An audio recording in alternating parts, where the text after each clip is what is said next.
Well, hello YouTube, it's me, Fortmaster, and welcome back to another Spooky Dude reaction. And this is the massive Jax twist nobody sees coming, the Amazing Digital Circus rogue operator theory. And, well, while I discovered this before it was suggested to me, it was suggested on my Discord server, so might as well give credit. And this was suggested to me by Undertrap. Rogue operator theory.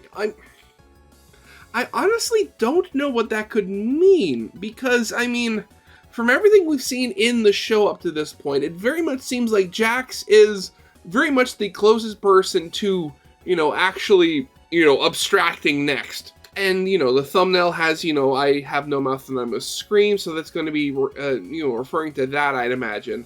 Again, I have no idea what this theory could actually be about, because the last episode we saw very much showed that while Jax talks a big game, that, oh, he's the cool, the funny one, it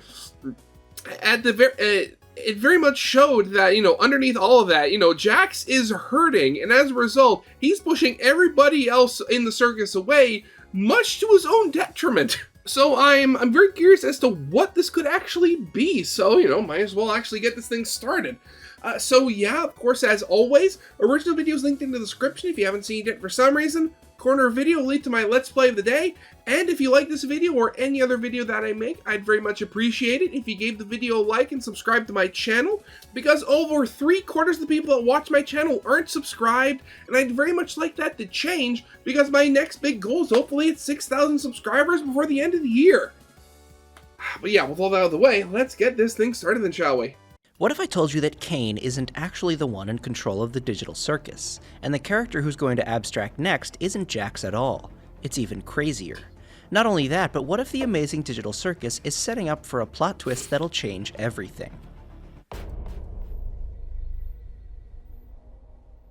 The Amazing Digital Circus only has 3 episodes left before the curtains close for good. That means we only have a few hours of time left to spend with Pomni, Jax, Kinger, Zooble, Ragatha, Gangle, and Kane.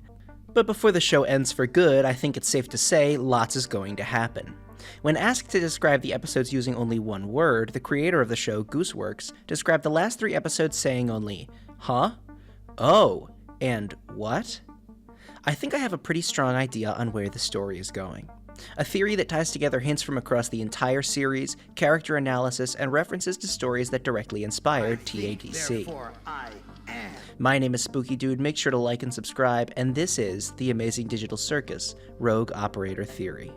This theory has 3 major parts to cover, each with their own major conclusion. The final theory will be 3 statements in conjunction with one another that tells exactly where the story is going. So let's dive into the first part of this theory. What will the final conflict be in the Amazing Digital Circus? Thinking about it, the way Gooseworks describes the last episodes is slightly odd. Huh? And oh, makes sense. The next 3 episodes are obviously going to raise the stakes, introduce some final roadblock for the characters to overcome, and either show them overcoming it or failing to overcome whatever it is.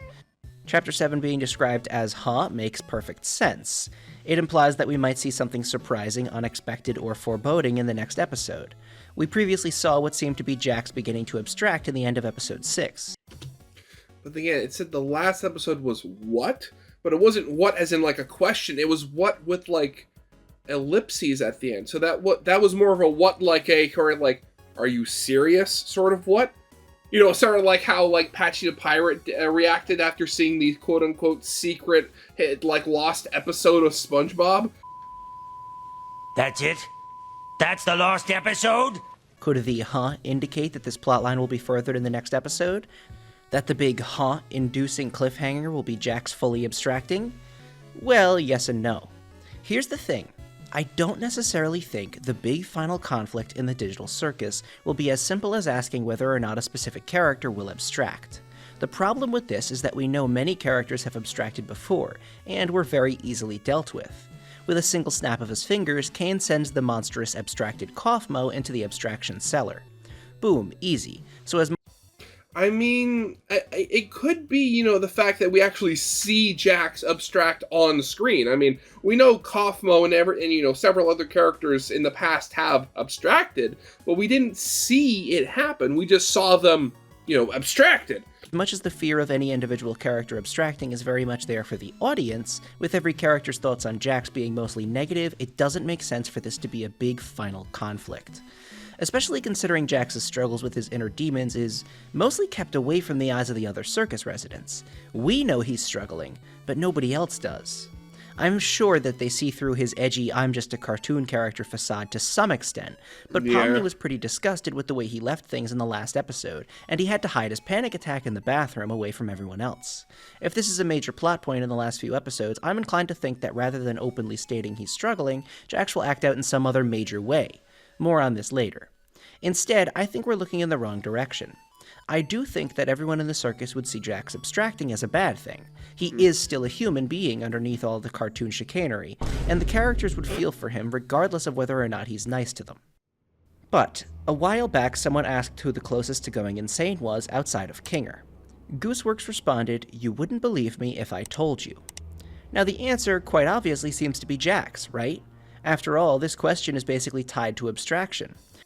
And honestly, that question was from a while ago, before the most recent episode, episode 6 at the time of recording. Though honestly, with how the another potential could be Kane, also from the same episode, or Ragatha. Again, from the same episode. Wow, okay, I'm only now just realizing that episode kind of showed a lot of the faults in several characters' mental states. They might as well have just asked who will abstract next, and Jax desperately holding onto the sink trying to regain his composure is a sure sign of mental instability. But I wouldn't be too sure. Yes, Jax is going through some stuff in these last few episodes, but so is everyone. There was a significant portion of the last episode dedicated to characters just talking things out. Ragatha telling Kinger she feels like she failed Pomni, Zubul having a heart-to-heart with Gangle, Kinger talking about the things he feels responsible for. Jax is not the only one with issues. Man, it's almost like I literally just said that. Man, I've said it before, but I have a really, I don't know what you call it, a bad or a good habit of just, pausing the video and saying something right before the person in the video was going to say the exact same thing. But he is the only one who seems to be dealing with it in their absolute wrong way. Alone. So, I do think Jax is going to be a major focus in these next few episodes, especially considering Gooseworks has said that Michael Kovac's best work as Jax hasn't been seen yet. Or, I guess, heard. So, can we assume that Jax's potential abstraction, or more so the after effects of his mental breakdown in episode 6, will be a major focal point in these next few episodes? Yes. We can also assume that whatever it was that happened to him with Ribbit will be fully explained. I wouldn't be surprised if we got an actual full flashback sequence, but I don't think it's going to be the ultimate end goal, so to speak. There's a strong chance that episode 7 is a Jax-centric episode, diving into his history with Ribbit and giving us the full Jax emotional breakdown we all expect is coming. I think Jax is the character with the most to learn, the most to overcome, and I don't believe that a show with as many positive self-love messages as The Amazing Digital Circus would end with Jax just succumbing to it. I think Jax and his past will tie into the ending, that's true, but I don't think that's it. I mean, unless, the whole, final conflict of the show could be literally just, trying to, help Jax. I mean, again, we haven't actually seen the process of abstraction. And in episode 1, Ragatha did say, maybe Kane can still fix this. So maybe there is a way to stop or fix abstraction as it's happening before it takes 100% into it, before they abstract 100% of the way. And maybe, and maybe that will be, the actual conflict of the episode, where actually trying to get everybody to help Jax, even though none of them actually like him. I don't think this is the final storyline, so to speak. Here's the problem. This just doesn't work to end the story of The Amazing Digital Circus. There are questions that were inherently asked in the beginning of the series that need to be answered by the conclusion. Questions like, is there a way out of the digital circus? What is the C&A company, and why is it important? Furthermore, on that last thing, why was the digital circus created, and what even is it? And finally, what will the futures of these characters be? Will they be stuck in the circus forever, or will they find a way out?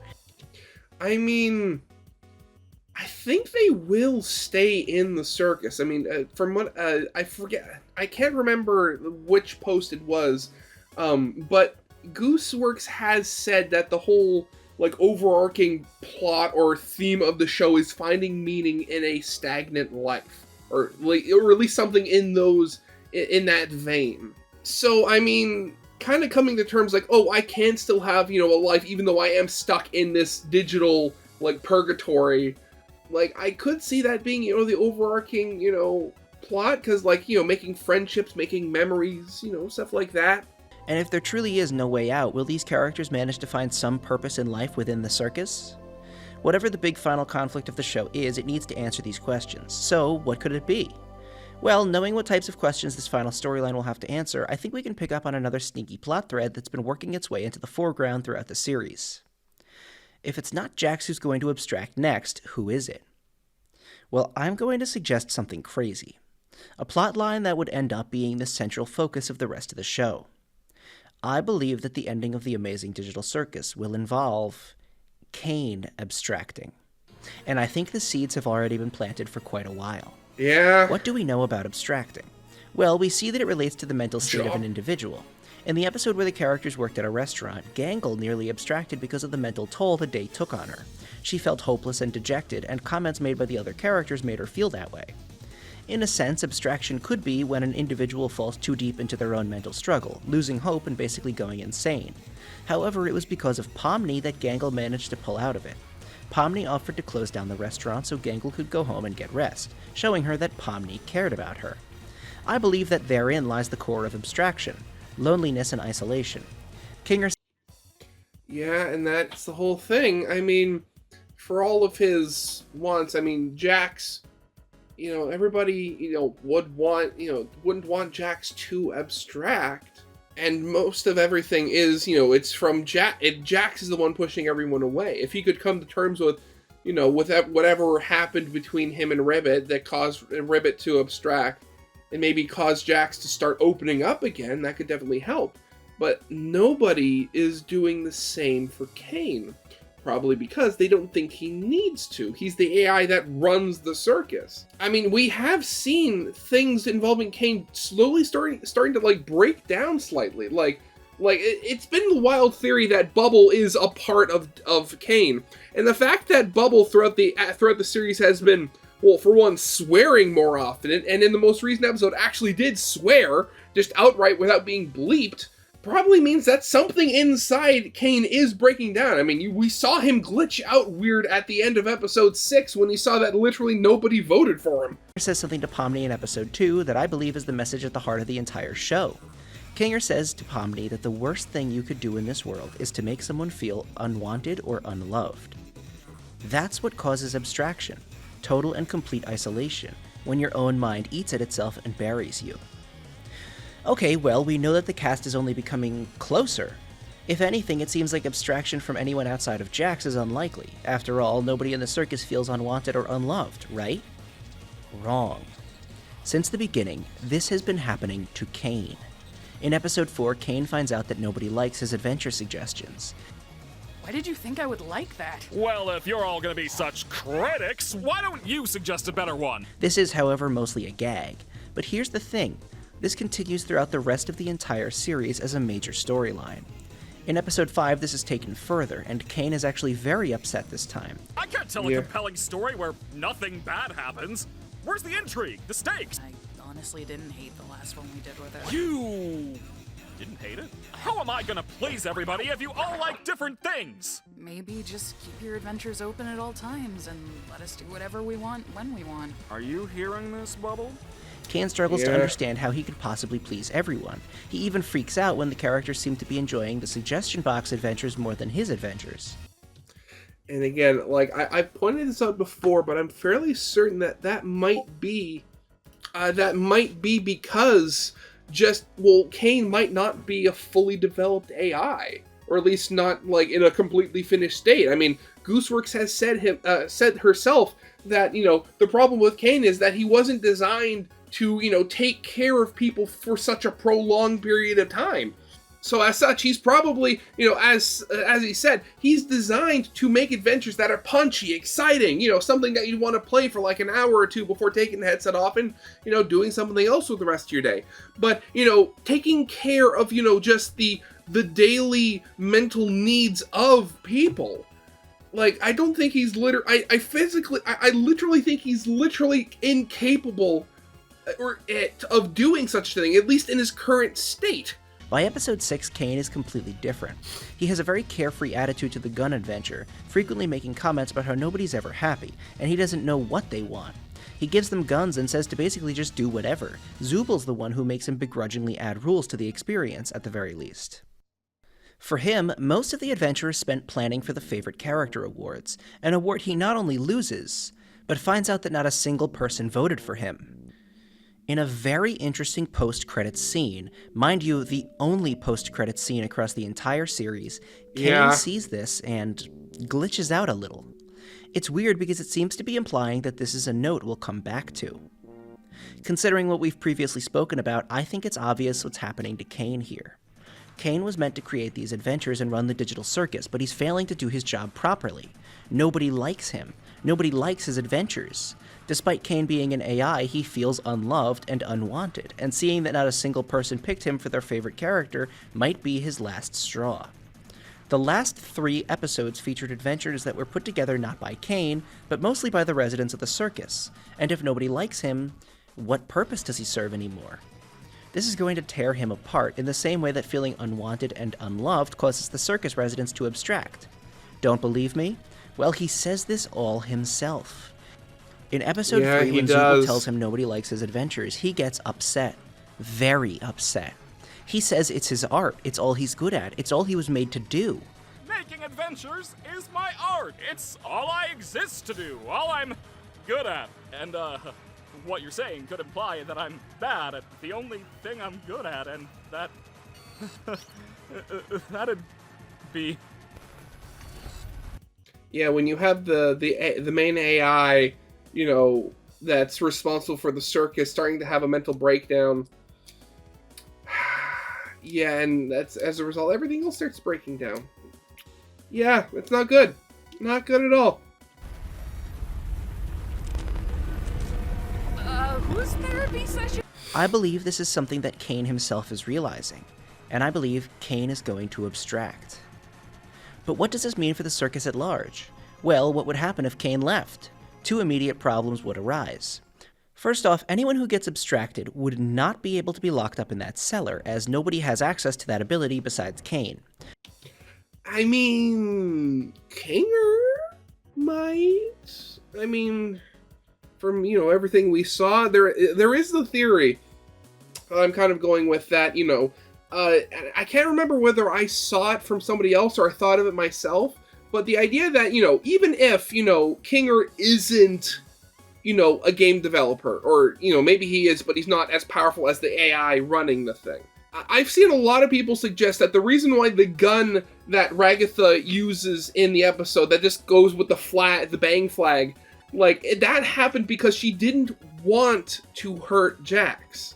So the idea that, the members of the circus actually have a lot more control over the circus than they might even realize it, might be just that, where they have to actually, work and actually learn their abilities that they have. Not only that, but the weird glitching that happens when an abstracted creature touches you couldn't be undone, as Kane also seems to be the only one who can do that.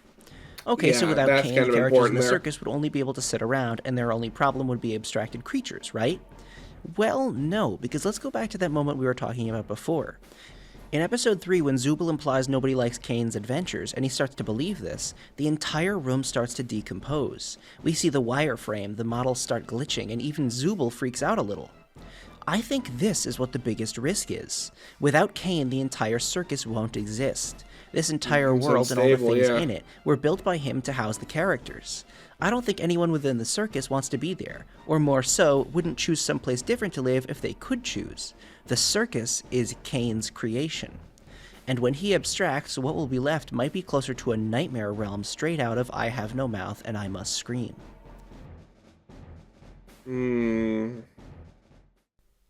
Kane will abstract, and the digital circus will fall into chaos. So then, what happens next? Well, that's the second part of this theory. Who is in control of the digital circus? To quote Anne, the ultra-powerful AI computer main antagonist from I Have No Mouth and I Must Scream, I think, therefore I am. Now, before I continue, I do want to say that much of what I'm about to discuss was also covered in a YouTube video titled The Amazing Digital Circus Belief Theory by Fortsy. It's a fantastic video that comes to similar conclusions that I will, though it is a bit different in a few places. Well, I mean, in episode 1, Kane did say, it's like he didn't want Pomni out in the void. She'd get totally spoiled. I highly recommend checking that one out after this video. How does the Amazing Digital Circus actually work? We know that it basically operates under cartoon logic, but that's not really enough. Trying to use evidence and logic to figure out all the underlying magic system components inside the digital circus, if you could even call it a magic system, is pointless, especially considering how unpredictable everything is. However, I do think there's a second sneaky plotline being set up. Without Kane, nobody could control the digital circus. Unless they could. What if the show has been secretly setting up this entire time that everyone has equal control over the circus? Simply put, it is the power of belief that controls the circus. Whatever one believes is true in their heart and in their minds is what becomes true. Starting in episode 3, we see in the beginning of the episode that Pomni can't hold her breath for very long. When Pomni and Kinger are trapped in hell and they can't take another breath without being possessed, Pomni says she's not good at holding her breath, but Kinger says, "How about we try not thinking about it?" They escape without any trouble. But how does that work? We saw Pomni struggle to hold her breath in the beginning. Well, I believe it's because in the beginning of the episode she still believes she breathes regular air, that she's a regular human being, and that she'll suffocate if she doesn't breathe. But here, when she stops thinking about it, she gets out just fine. It's that power of belief that determines what's happening around her. Similarly, I believe we see the same thing happen in episode 4. When Gummy Goo enters the restaurant, it's made pretty clear that he doesn't remember Pomni. But after multiple attempts at talking to him, just before he leaves, Pomni walks up to him and we see in his eyes this sad look, as if he remembers. Is it possible that Pomni's belief could have helped him remember to an extent? That Kane's control over the AI isn't as straightforward as we think? In my opinion, it's very likely. So maybe you don't agree with that specific instance, sure, but we see this way more in episode 6. Jax straight up tells Pomni that she's aiming too realistically, and if she assumes she's a cartoon character, she'll be able to hit the targets just fine, which we see happen. In this same episode, Kinger makes a butterfly that heals Ragatha, with Ragatha asking if Kane mentioned that. Kinger responds, "Oh, nah. I made it up." What? When Ragatha holds her finger in Jax's gun, it fires back at him, backfires, cartoon style. yeah. Jax magically happens to have keys to everyone's rooms simply because he says so. And there's one more instance of this. In episode 1, everyone assumes that Kane made the strange office building Pomni runs through. I don't believe this. I believe this building is the one Pomni entered herself and put the headset on. After all, we know she likes to explore abandoned buildings. Pomni herself manifested the exit door, and the office building was pulled directly from her memory. Don't believe me? Well, Kane specifically said himself he doesn't know what he'd put behind an exit door, because he's an AI that only exists within the circus, but Pomni does, because she remembers the building in which the VR headset lies. And hey, what's the deal with Jax's tail? Well, it goes missing until he remembers it exists, and then suddenly he's able to bring it back into reality. That power, the power of belief, is what controls the circus, and frankly it makes sense, as it's basically the opposite of abstraction. If abstraction is falling into your mental struggles and your doubts and your fears, then the ability to make what you believe reality is sort of the opposite. I'd like to, again, recommend watching Fortsy's video, because it does cover very similar ground in way more detail. So then the conclusion of part 2 of this theory.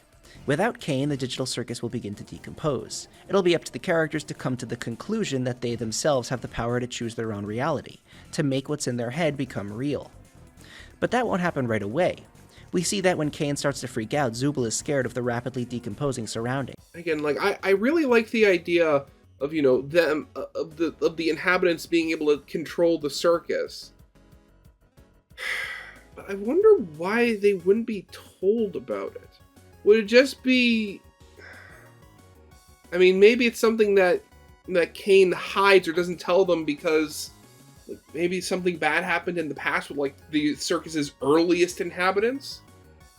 I mean, again, Kinger has said he used to feel, you know, responsible for what happened. So maybe something bad happened because of that. Like, oh, the first set of people went nuts with their ability to change things. Somebody got hurt or abstracted, and then with future people, Kane just kind of doesn't tell them they can do it just for their own safety. I wonder. I don't think things will be as simple as Kane disappearing and everyone saying, well, now let's make this place a big fun party. That's, you know, silly.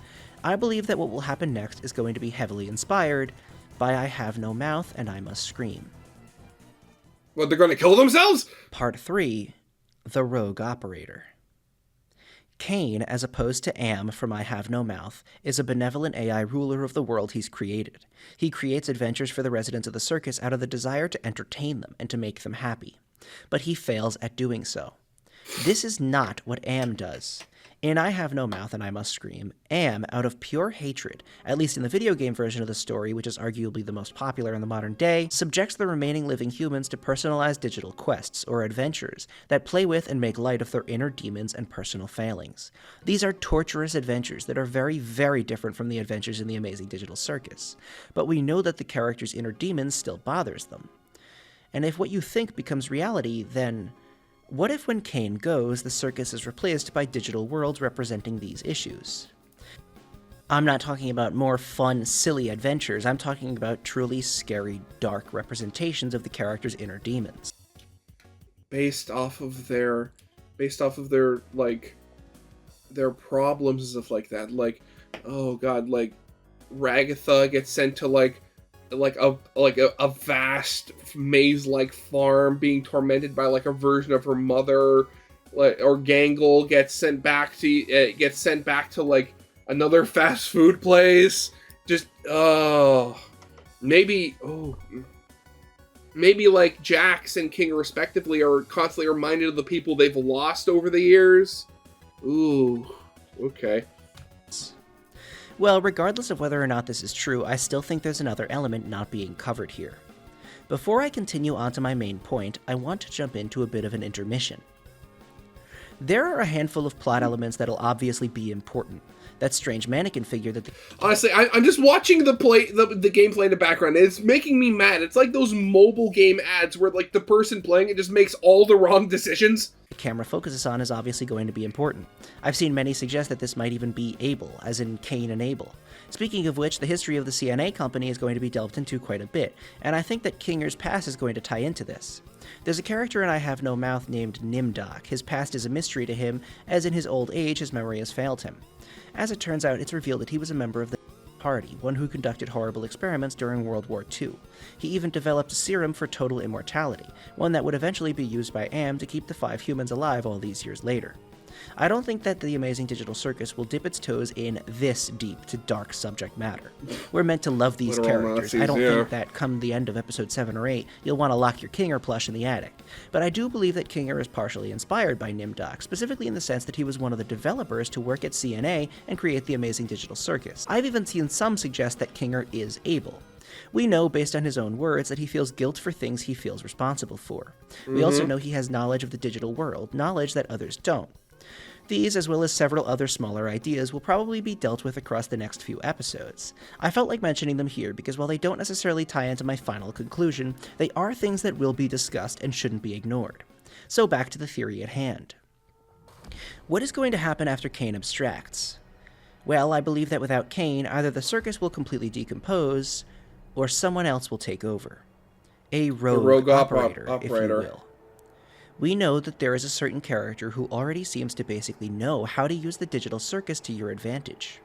A character who, unlike the others, has no desire to make friends. Someone who thinks he's all alone, and he's better off that way. Someone who says he doesn't care about anyone else in the circus. Someone who says that the residents of the circus are his playthings, and he gets joy out of making them suffer. Someone who says he's the one who causes pain for fun. If I led you on, it was just to make this part hurt you more. Okay, so the rogue operator theory, in short, is that if and or when, probably when at this point, Kane abstracts and loses control of the circus, Jax will gain control and make it into everybody's personal hell. Oh. Wait. I have no mouth and I must scream. It's always been said, it's been said multiple times that one of Goose's inspirations for the show was I had no mouth and I must scream. And one of the big things was that it was Am and their hate constantly torturing the others. So if Jax gains control, he takes on the position of Am and just starts torturing everybody else because they're his playthings. Ooh, that's an idea. Everyone has assumed that Kane is the Amazing Digital Circus's stand-in for Am. He's not. Jax will be the rogue operator. Jax is the Amazing Digital Circus's version of Am, and when Kane abstracts, he will take over. Gooseworks has said that Michael Kovac's best work as Jax hasn't happened yet. Gooseworks has also said that Episode 7 is going to piss everyone off, and a specific type of fan. Apparently Episode 7 went through several rewrites, because, I quote, "We have to get this to work, otherwise it'll be like the worst thing ever." Michael said specifically that it'll probably piss a lot of people off. I quote, "I think that it'll be the episode that somewhat tears the fan base a little bit, because some people will see the episode and love the direction it's going. Some people will feel like betrayed by the way it goes." And probably, all the Jax lovers would be in that camp. So what is this big, shocking episode that'll tear the fan base apart? Well, I think it's simple. Kane abstracts, and Jax takes over. His inner struggles won't come out like Ragatha or Gangle. He won't want to sit and talk about his problems. He'll want to act out, to get violent, just like he already does, but to a much more extreme length. To torture the residents of the circus and use them as his playthings. The idea of adventures and fun and silliness will be gone. Jax will be the one who becomes the true antagonist of the Amazing Digital Circus. I know this sounds a bit intense, like the kind of thing that a lore-pilled, crazy Deltarune fan would come up with. Okay, I get it.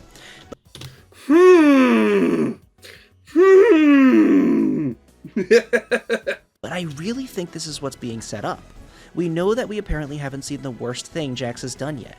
We know this next episode will upset a lot of people. We know that Kane is seemingly going crazy because nobody likes him. We know that Jax is the only one who has seemingly figured out how the circus works. I think this is the only likely outcome. Jax takes over and the circus transforms. Now, I don't think that Jax is going to do like Am level nonsense, like terrifying, horrible, twisted things. No, I do expect, if we haven't heard Michael Kovac's best performance yet, I expect Jax to do an Am-style monologue when he gains control. If he does not, I will riot. I think it'll probably be something similar tonally to like a slightly darker Weird Mageddon from Gravity Falls. If anyone here gets that reference, let me know in the comments if you get that reference or if I'm just too old now. I mean, I could see it. Now, I don't think that the show will end with some, big cheesy final battle against Jax. That's stupid. But I do think that Jax overcoming his deep personal issues will be at the crux of stopping him. Whatever happened with Ribbit, whatever Jax's life was truly like, whatever roadblocks he cannot get past mentally, that's how the characters will stop him. Okay, so I want to just go off script for a second here and sort of explain myself, because I get that you're probably thinking this is just too crazy, too extreme, too ridiculous. It definitely is weird, but I could believe it. Really, think about what's been said. I mean, the idea... Again, what was I saying before about the gameplay in the background? This is actually making me angry now. The idea that there's something in the next episode that had to go through several rewrites because it's so shocking, and because it could be the worst thing ever. It could be, to such a level where it's like, that's ridiculous. That's, jumping the shark. It sounds like jumping the shark. There's very little things that you could say, unless it's something crazy or horror. Something like, oh, we reveal that Kane is actually an evil, Satan monster and everybody's being tortured. Like, okay, but as far as like not revelation plot twists where it's like, surprise, X was Y the whole time, where it's like, well, there was no way I could have known that. But the kind of thing where, based on the characters' motivations and what we know about them, what could happen? There's really only one character who would do anything to hurt the others, and that's Jax. I mean, after the last episode, everybody seems to be on the same page, pretty much, except for Jax. So when you really think about it, I think that this is a very likely answer. The idea that, Jax is going to turn against the other members of the circus, that he's going to, for whatever reason, maybe something will happen in the next episode that pushes him even farther. Maybe the diving into the history with Ribbit will be what makes him do this, but he will snap and he will decide that he's going to torture them, that he will have fun by hurting them. So what happens afterwards? Who knows? Will the characters be able to use that power of belief in each other to find a way out of the circus for good? Only time will tell. In the beginning of this video, I said that Jax possibly abstracting won't be the big final conflict. That was technically a lie, but I needed to paint a picture of how exactly it'll happen. Jax will be at the core of the show's conclusion, but not in the role of a sad, struggling, emotional individual. That's all going to be there, but stuck internally. What we'll see is a villain, the ultimate cartoon villain. My name is Spooky Dude. Make sure to like, share, and subscribe. Tell me in the comments below whether you agree with me or not. Well, actually, mostly tell me if you agree with me. I don't want to hear if you disagree with me. Get out of here. And I'll see you next time. Okay. Very interesting. I mean, I could definitely see it. And that would be a really interesting way of going.